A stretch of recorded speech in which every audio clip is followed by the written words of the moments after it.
Right, today I'm going to be talking to you about how you can exploit embedded systems that have no logical flaws in their code. So it's fault injection attacks.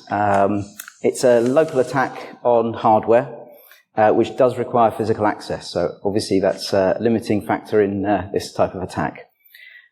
This talk's intended as an introduction to the subject, so I'm not expecting anyone to have any prior knowledge, although I can see some people in the audience who definitely do. So, what we'll cover. Who I am, to a certain degree, what fault injection is, the different types of fault injection attacks, why and where fault injection attacks are used, how fault injection can compromise security goals. I'm going to try a live demo on stage. What could go wrong? It's not guaranteed to work, and it's not guaranteed how long it might take. So, yeah. Then I'll talk about some mitigation techniques and standardization, if there's time. And finally, some other hardware attacks. So, who am I? So I work for a silicon vendor who sells microcontrollers for use in cars, industrial control systems, IoT devices, that sort of thing. And my job is focused on hardware penetration testing. So basically, I lead the red team for security testing. So it's we're trying to emulate you guys, the hackers. Basically, we're trying to break the chips before you get a chance to. So the sorts of things that we are testing are claims about secure boot, flash read protection, debug protection, and side channel analysis, which I'm not going to focus on this talk. This talk does not represent the views of my employer. That's an important one. So, what is fault injection? Fault injection is a class of hardware attacks where we stress the device in some unusual way and try and get it to malfunction, try and get it to do something it shouldn't. There are different types of fault injection attacks. So the common ones are voltage and electromagnetic fault injection. So here we are causing the chip to hopefully go wrong by the use of changing either the power supply or putting different voltages on pins, or using electromagnetic fields to cause some internal thing to change within the device. Clock speed, so if the device is using an external clock, then that becomes in scope. Other fault injection methods are temperature and light, with things like laser fault injection, and ionizing radiation, but I'm not going to focus on those. So, types of fault injection attacks. Let's focus on voltage fault injection. So, here you can see Homer switching on and off the power. And basically what that does is causes the chip to operate out of specification. So if you're switching the power off very briefly and switching it back on before it completely resets, maybe you can get it to go wrong in a new and interesting way that's useful to an attacker. Sometimes board modifications are needed for this to work, removal of capacitors and that sort of thing, which tend to stabilize the power supply and make your faults less effective. There are ways to do this very cheaply, so I have some very expensive equipment, but you can also do this with things like a MAX 4619. So this is kind of like an electronic relay. So it's a switch, and here we can run the power through this switch and have that very precisely controlled timing-wise from something else to be able to switch between supplying power and maybe shorting the target power to ground. Another way is using MOSFETs, where this is known as crowbar glitching, where you are acting in contention with the power supply. So you're not disconnecting the power supply, but you're giving it another path to ground that isn't going through the chip. And a slight modification to that is sometimes you're not targeting the input power supply. In some chips, you might have access to the core voltage on a pin, as you will see in the demo later. So what does it actually look like, and what are the glitch parameters? So we have, at the at the top left, we have some kind of trigger input signal. So this could be by monitoring communications, UART or USB, or it could be time from release of reset, so that could be your trigger for when you start. And then we have a programmable glitch delay. So this is a period of time we wait before we activate the glitch, and then a programmable glitch length, so the duration of the glitch. And you can see at the bottom, the purple trace, so this was the nominally 1.1 volt rail, and during the glitch period it dips, and then it recovers and overshoots quite a lot, and then we get some ringing afterwards. And in fact, it's that overshoot and ringing that can also produce some very wild and interesting effects. So it can be tricky to find the right glitch parameters, find that Goldilocks zone. So that can take a long time, and there's a difference between the time it takes to find those parameters that work and how long it takes to run that again subsequently. So identification versus exploitation. So here in this graph, we're comparing glitch length versus glitch delay to look for patterns. So visually, we are color coding the results according to what happens with the chip. So green is the normal operation of the chip, so it didn't notice that we were trying to glitch it. Grey is it's glitched too hard effectively, so there was no response from the chip in this case. And red is where we were successful in whatever our definition of success was. If we just remove the green and grey and zoom in a little bit and just see the reds, we can see that there are sort of distinct time periods on the delay where we see the successful glitches. These parameters are affected by a number of things. So different boards can be different, board capacitance, the length of power wires, the length of the wires that you're connecting to it with, and temperature and all sorts of other factors can cause some drift in these parameters. So moving on to electromagnetic fault injection. So this is where we put a coil very close to the chip, but not touching it necessarily. And here we see the new AE chip shouter from Colin O'Flynn's company. This is a very nice tool. It's about £3,500 worth, but very, very capable. And by the way, that is the lower cost end of the professional tools market by about a factor of 5 at least. So yeah, this is slightly out of the reach of the hobbyist, but basically all we're doing here is we are charging up some capacitors to somewhere between sort of 150 and 500 volts, allowing that to flow through the coil, and that causes an electromagnetic pulse which can induce some effect within the chip. There are different coils that you can use, different diameter coils. You can have different coil winding directions. And here we also have a positional dependency. So in addition to the glitch delay and the glitch length, we've also got X, Y, and potentially Z position, as well as the coil voltage to consider. So for this, I'm using a cheap 3D printer, an Ender 3, so a couple of £100 worth of printer as an XYZ stage. I also have a much more sensitive one at work, which is somewhere sort of over £15,000 worth. But for fault injection, this is perfectly adequate. The other one is really for side channel analysis. New AE also sell a kit called the Pico EMP, which is about, I think, $60 on their site, which is a sort of put together yourself kit.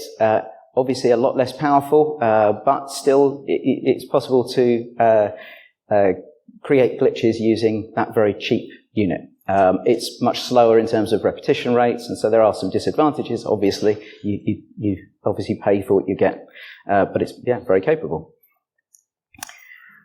So why and where are fault injection attacks used? So let's consider what assets we're trying to protect here. So what's inside an embedded microcontroller that an attacker might care about, or that the device owner or designer might care about? So intellectual property, device firmware, that's useful for an attacker. Maybe they want to recover the firmware and analyze that for logical flaws. So fault injection can often be the sort of foot in the door that leads to a remote attack later on. More and more these days, AI models. So companies are spending a lot of money on developing their AI models, and maybe they don't want some a competitor from maybe another region in the world from being able to steal their IP and reuse it. And trade secrets. There's sometimes undocumented protocols and things that happen within embedded devices, and yes, that's security by obscurity, but security nonetheless. So manufacturers often don't want those to be discovered. Cryptographic keys. So there are signing keys in some devices, which can be useful for an attacker to be able to then sign their own messages. Root keys for hardware root of trust. Mainly if that's symmetric, though. Obviously, asymmetric is a little more robust against that. Key installation keys for user keys for whatever the end application is using, and sometimes back-end API keys. The other reason that people might want to attack it is access to the hardware. So they might want to avoid limits on software limits on features. So perhaps oscilloscopes, for example, they might sell exactly the same hardware at many different price points depending on what you pay for. They'll unlock certain features. Some people don't like paying for those features and will find ways around those restrictions. And similarly, DRM avoidance on games consoles particularly, that sort of thing.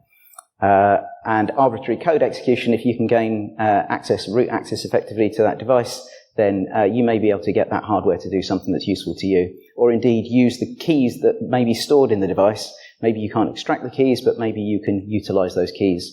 They might be in a secure storage area.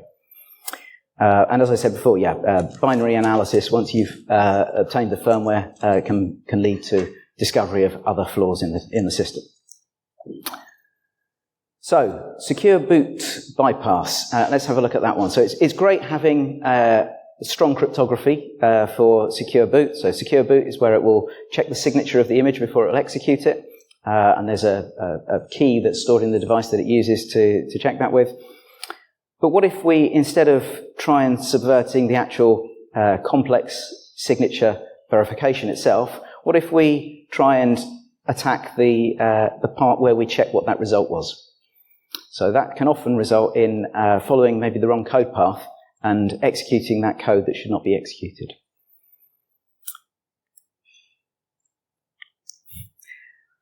So another example here, or a real-life example, Leonard Wouters was able to successfully hack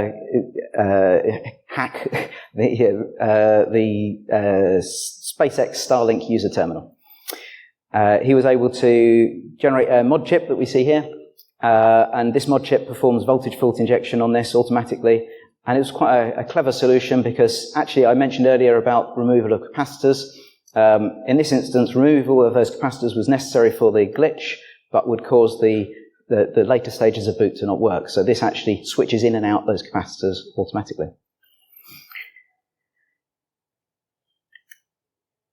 So another example of secure boot bypass was the Nintendo Switch for running custom firmware for whatever purposes people may wish to run custom firmware on a Nintendo Switch.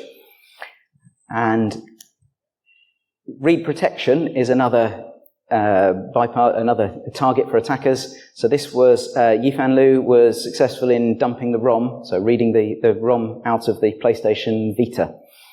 Using the new AE chip whisperer, so same company as the chip shouter, using the chip whisperer to perform voltage fault injection. This was after Sony had put a lot of effort in after previous failures on the PSP and the PS3. This obviously was then used later for analysis for other flaws also. And then we get on to the big money items. Don't look at the front row. You might see a familiar face here. So Joe Grand was employed to, I'm not sure what's going on with the video here, employed to recover $2 million worth of Theta cryptocurrency from a Trezor One hardware wallet. This was with the permission of the owner who had forgotten their passphrase. So this was using voltage fault injection, and there's a fantastic video which is linked. So yeah, the financial reasons are a strong incentive for people to attack devices. And you have to remember, sometimes the attackers are the owners of the devices, say games consoles and all sorts of things like that. So how does fault injection compromise security goals? Generally, it's a transient fault that it generates, so that it's something that's only existing during the period that you're glitching. But sometimes this can lead to more permanent faults if it was perhaps writing flash at the time that it was glitched. So the most prevalent effect that we see is instruction skipping. So there, the code is supposed to logically go next instruction, and we give it a glitch, and sometimes it skips one or a few or many instructions.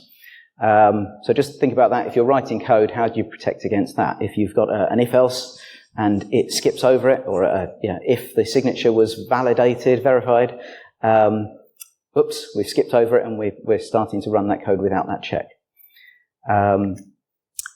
Data in flight corruption. So if we're reading data, so maybe we've asked for a value from the flash, and it misreads that. So that can be for a number of reasons. It could be that we've disturbed the bus. So although it put the right data on the bus, it was corrupted in transit.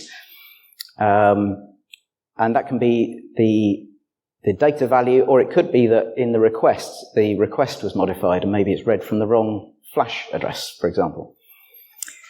Out of order operation. So if we issue that read request, say to flash, and suddenly there's an erroneous clock that's induced by some sort of external stimulus, perhaps it completes that read operation before the flash has had time to actually do the read and put the result back on the bus.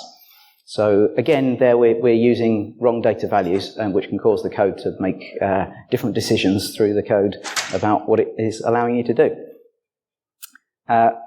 The jungle jump, so this is where the program counter gets set to some seemingly random, but it's not necessarily random address. It jumps to somewhere that was unexpected and unintended. This is often the result of opcode corruption. So where you've got an instruction, a CPU instruction, if that gets corrupted, if maybe it flips a bit in that, so a 0 goes to a 1 or a 1 goes to a 0, maybe that uses the wrong operand and uses a different register, or maybe a move becomes a jump or a branch instruction. So there are a wide range of effects that can happen, and trying to prove exactly how a glitch works is a lot harder than making it glitch in the first place. So, onto the live demo. Fingers crossed. So how you can try this for yourself. Sorry about the screen jumping around here. So this wasn't in the plan when I submitted this talk, and I heard that this talk had been accepted about 6 weeks ago, and panic set in at that point. And with the help of a friend who will be referred to just as ASFABW, this PCB was generated. I had very little to do with the actual layout of the PCB. This PCB basically has 2 Pi Pico 2s on it. Not on the left, apparently, because the video's gone. When it comes back, on the left, there's a control Pico, and this is the one that's actually running the attack. And on the right, we see the victim Pico, which is the one that's being attacked. And just below that, there is a MOSFET, which is the thing that's actually causing the voltage fault injection to happen. So we will connect to the control Pico just with a USB wire, which sets up a USB serial port, and so we can see the results. I will say that I'll just remind you of the parameters. So we have the glitch delay and the glitch length, and we're trying to cause the 1.1 volt line to change in some way, so we're shorting that to ground briefly. So in terms of what I'm trying to do, instead of just showing you an instruction skip or something easy like that, I thought this is B-sides, why not put myself under some pressure? So what I'm going to try to show here is differential fault analysis. So this is doing, the victim board is running an AES encryption and spitting out the ciphertext to the control board. And if we manage to get exactly the right timing, what I'm hoping it's going to show is that if we can affect the end of round 8 of that AES 128 encryption, and we can just change the value of 1 byte and no more, then that 1 byte will lead to 4 bytes of corrupted ciphertext. And by repeating this and comparing this with the normal ciphertext, we're aiming to recover the key. Now for that, there are actually 4 different 4-byte patterns that can come out from this, and we need to have at least 2 from each of those 4-byte patterns before it will be successful. So, fingers crossed. Can you see this? No.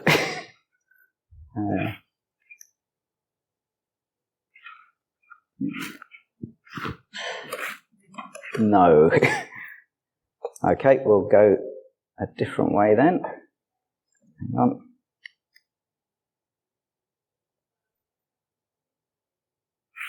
Aha, maybe that's done it. So, I'm going to start the demo. I'm just going to accept all the default parameters. It's hidden behind the video feed there.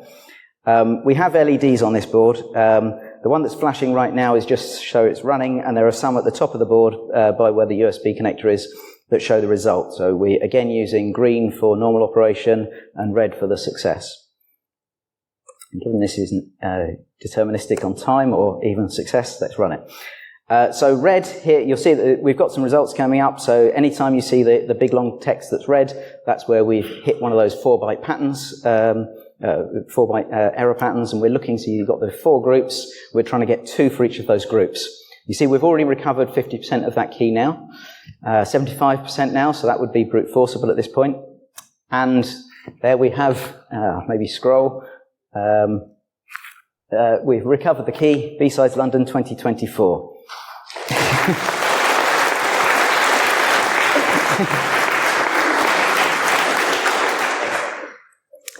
So, switch back to the presentation.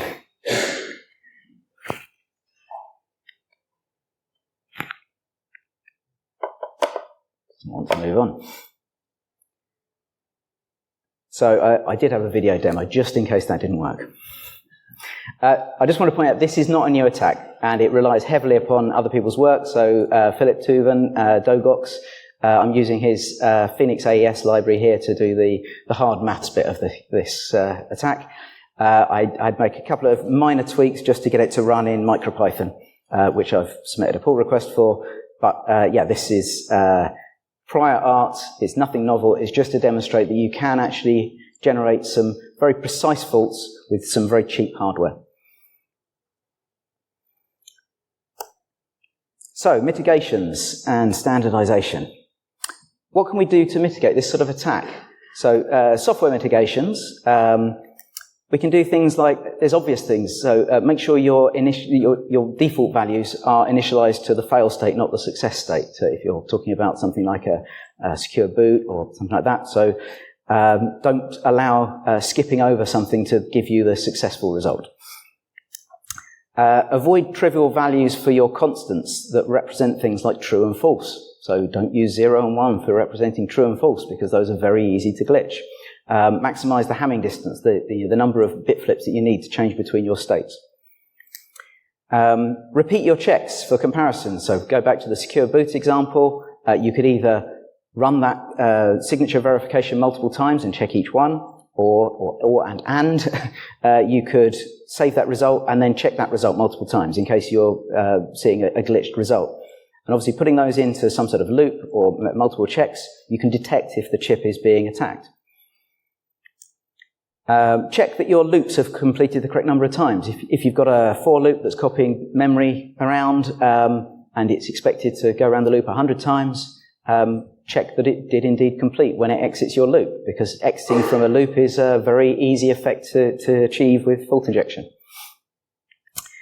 And the thing that would make my life harder is randomized timing delays, because that affects both the discoverability or the parameter narrowing phase, where I want to zoom in on just the parameters that work, and also makes it much harder for me to find parameters that are able to be repeated and exploited later on another device or the same device later.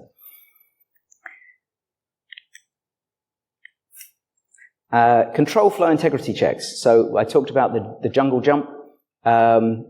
If we've got a security sensitive piece of code, maybe it's setting a security state, escalation of privilege deliberately within the system. it would be a good idea to make sure that your code has actually gone through all the prerequisite parts of the code before it got there, that it didn't just land there by accident.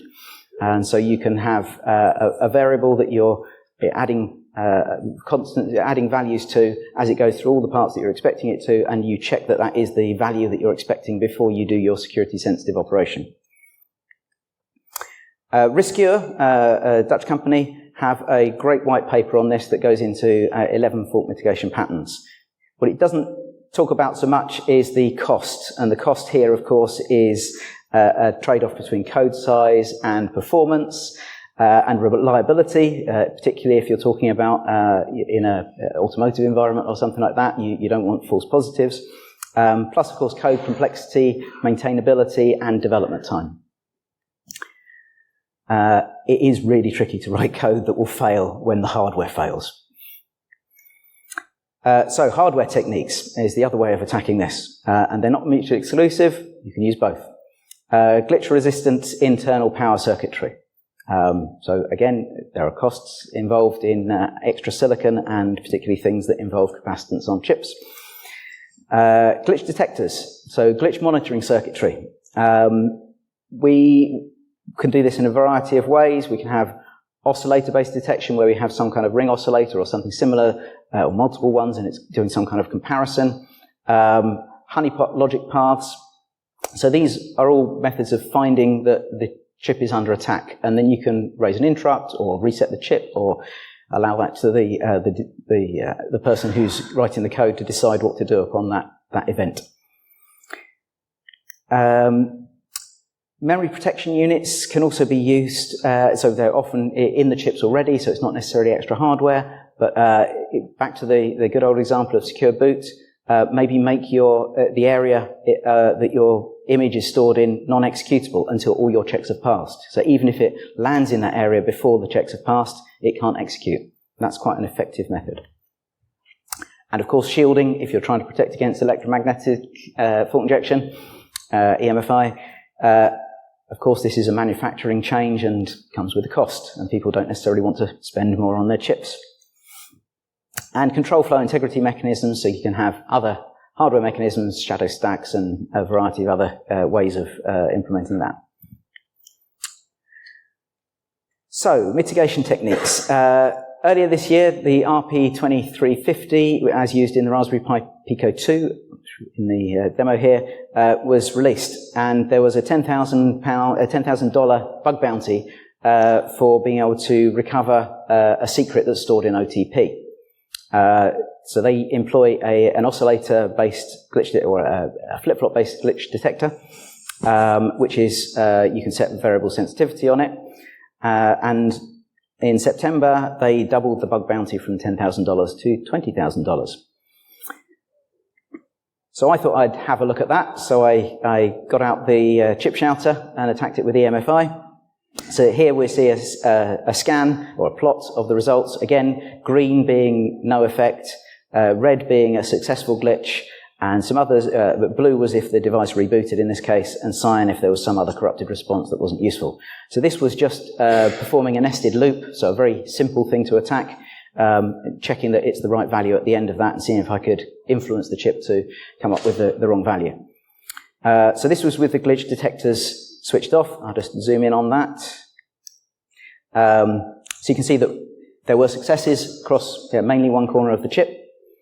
So the next step is what happens if we switch on the glitch detector. And we'll see that this is actually quite effective. And so those yellows are where the glitch was detected. So you see here a sea of green and yellow. But I don't give up that easily. So that's what it looks like with it enabled. After another week of efforts, I was able to find some specific values that allowed me to fly under the radar and successfully glitch that. Although it's a simple effect, successfully glitched that. I did have to use a smaller coil and a reduced power, which does limit the sorts of effects that you'd expect to see. So all in all, I would say the glitch detector in the Pi Pico 2 is very effective, but not 100%. It's not the end of the story, though. So I have spotted that there is an upcoming talk in a couple of weeks' time at 38C3, the Chaos Computer Club conference, where someone is claiming, Aidan Cullen is claiming to have defeated these protections, and I'm presuming that he's going on to claim that bug bounty. So I shall be watching that with slight jealousy and interest. I did give it a good go, but it was not an easy task. And that glitch detector is not the only security mechanism that's in play in the Pi Pico 2. There are a bunch of other things that are protecting the OTP read. So, standards and certifications. So these can have an effect on which devices get made, what security choices there are. So common criteria has been around for a long time. This is the standard that smart cards are evaluated against. You've got to have deep pockets to be able to play that game. So if you want your chip to pass a common criteria certification, you're well into the six figures. And then some. It's expensive to comply with. NIST's FIPS 140-3 is for cryptographic modules specifically. That has some stipulations for fault injection resistance. The one that I've seen have a large effect is the automotive standard ISO SAE 21434 from a couple of years ago. 3 years ago, apparently. That basically forces automotive manufacturers to consider these attacks. It doesn't mean they have to protect against them, but they have to be in their threat model. And I have witnessed some big changes as a result of that particular legislation. It's not really legislation, but if you want to sell parts to the automotive industry, you'll need to be complying. Voluntary schemes, certification schemes such as ARM PSA and CESIP have multiple levels. So you can start with something that's just basically self-declaration of what measures you've taken to protect against a variety of security issues. And at the higher levels of those, they introduce resistance to fault injection and a side channel. And we've also got the EU Cyber Resilience Act, which is pretty much coming into force very soon. This will enforce strict product incident response reporting. And I suspect that might also alter some security decisions that are being made in product development teams. So I said that I would mention some other attacks, and seeing as the demo worked so quickly, I've got some time. So other invasive attacks, so decapsulation of the chip and optical readout of the ROM.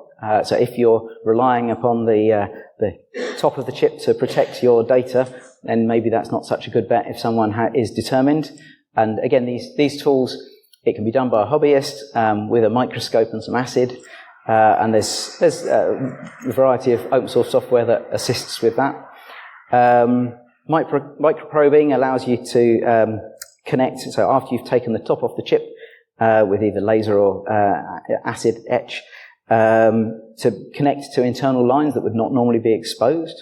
And indeed, you can use focused ion beam to even make changes to the internal circuitry, but that's lots of money.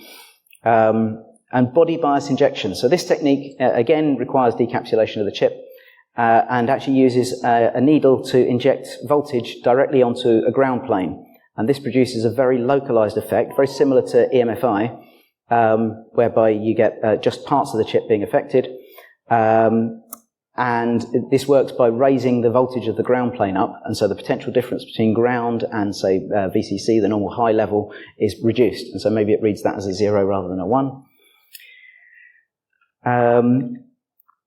Side channel analysis is something else that we do in my team. So here we are aiming to recover cryptographic keys by detection of tiny changes to power that are data dependent. So as it's processing maybe an encryption operation, a decryption operation, processing ones and zeros takes a different amount of power, or the switching power required to switch between different states, internal states in the chip, can leak information about the key. And so here we see, this is a Langer probe, so a German company called Langer. This is a very effective electromagnetic aerial, effectively. And this can detect these tiny changes. Obviously for this, it's rarely a one-shot deal. You collect thousands, hundreds of thousands, millions of traces perhaps, and then perform a bunch of statistics on that to perform some kind of correlation normally to So make guesses for the key bytes and see which ones correlate closest to what you see. So, conclusions. It's hard and costly to protect against physical attacks. Because the hardware, if people have access to the hardware, how do you protect your code, for example, if you're writing code, against this sort of attack? These attacks are becoming much more widely known and much cheaper. The tools are becoming cheaper. There's a lot of information out there on how you can do this with tools that you build yourself, and sometimes very, very cheaply. Glitch detectors, along with other mitigations, are a fantastic way of reducing the chances of someone exploiting your chip or your IP maybe that's in your chip. There's a lot more effort going into hardware and software protections now because of the increase in awareness there, particularly customers asking lots of questions about whether the chips protect against these sorts of attacks. And, of course, system design that avoids storing secrets. Don't neglect that one. If you can use a symmetric scheme where, for example, for a signature check where you don't have to store a key that's a private key, then that will mean that there isn't there's no asset there for someone to attack. Avoid storing your API keys in your embedded system, that sort of thing. So code credits. So I put together the code for the Pi Pico 2. It is published on GitHub. It's a bit of a mess because it was done in a rush, and I did intend to come back and tidy it up, and time ran away with me on that one. But it does work. The DFA key recovery the main library for that was Phoenix AES from Philip Tuven, and as well there was AES keys schedule by Marcel Nagler, and the PCB design by ASFABW. And the chip shouter EMFI probe is from Colin O'Flynn, UAE Technology. And of course, incredible patience from my wife whilst I was preparing for this talk. So everything is published on GitHub. That probably isn't a Rickroll. No, it definitely isn't a Rickroll. Feel free to find out. And that's me on Blue Sky if you want to ask anything else, or I can take questions now. If there are any. There's a mic just coming your way. So just hold it, there's a mic coming.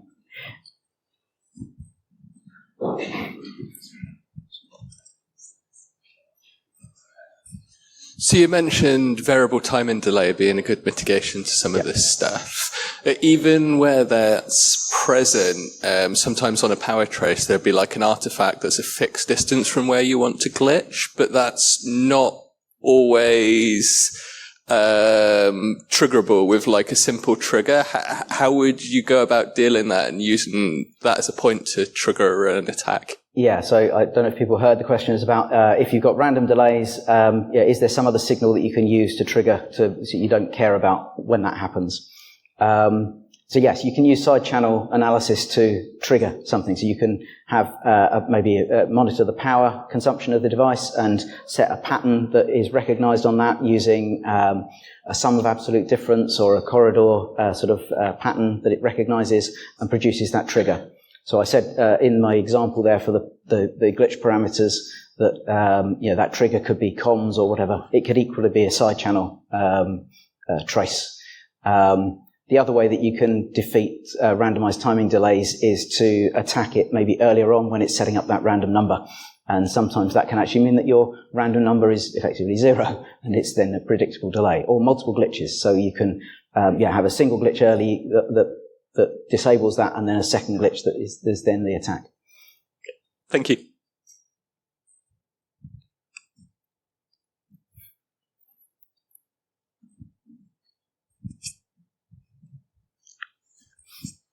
Thank you.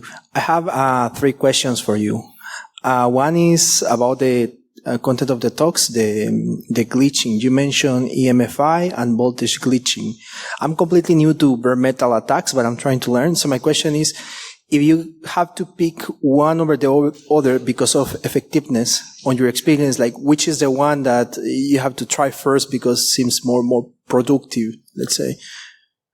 I'm going to give you asked multiple questions, or you say you have multiple questions, I'm going to give you multiple answers. So if you're starting out, I would say start with voltage fault injection for learning about it because there are fewer parameters. My go-to attack, my favorite attack is EMFI, because that is a legitimate magic wand. All sorts of weird and wonderful behavior can happen with EMFI. But you've got positional dependency, you've got the coil voltage, you've got which choice of coil. There's a lot more parameters to explore. So for starting out, I would say voltage fault injection. For getting the results that you want, sometimes it does require EMFI. Particularly, voltage fault injection can also be tricky because of the capacitance on the board and removal of components and things like that. So if you're talking about attacking a very low power device, that's less of a concern. The capacitance is generally less on the power circuitry on that. So if you're looking to learn, something like a Pi Pico is great to be able to attack. I would say, start learning with voltage fault injection and progress to EMFI. Okay, great. My second question is about one of the additional attacks you mentioned, like chip decapping and optical read of the ROM. My understanding is that this is effective if you have the actual fuses burned, like you have ones and zeros, right?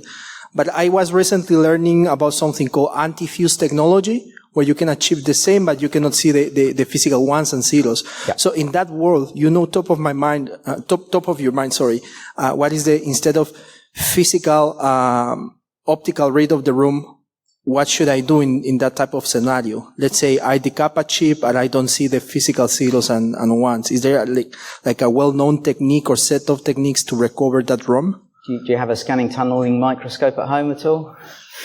No.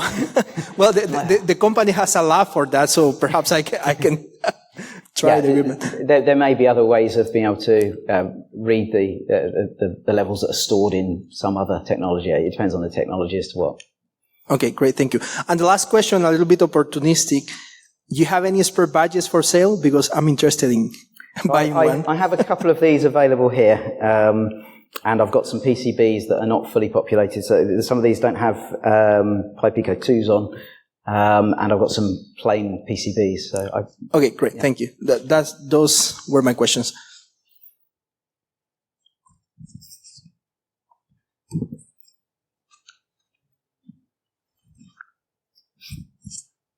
Hi, thanks for the talk. I guess my question is you gave some examples where protections have been put into the Pico 2, and yet you are still able to get past the glitch detection.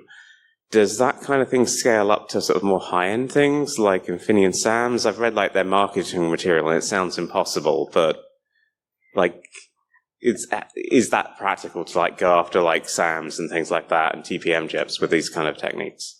I'm not going to talk about any particular manufacturers. Let's just say marketing claims are sometimes not the same as the reality. So I have looked at a variety of chips and compared with their marketing claims, and the two don't always match up. Right, so worth looking into. Don't just assume because they say they've got two chips running in there comparing things. It's fine. You shouldn't even bother. Yeah, even if you've got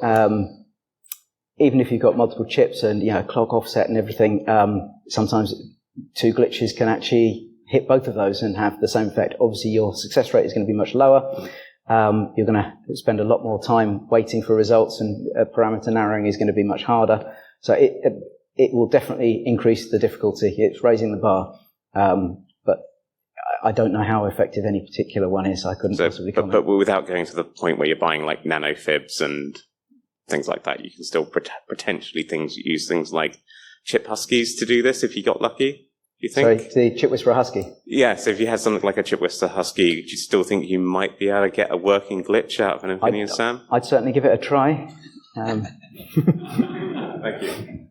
Cool. I think, we're out of time, so just leaves me to say thank you to Bar Steward for the talk. Thank you very much.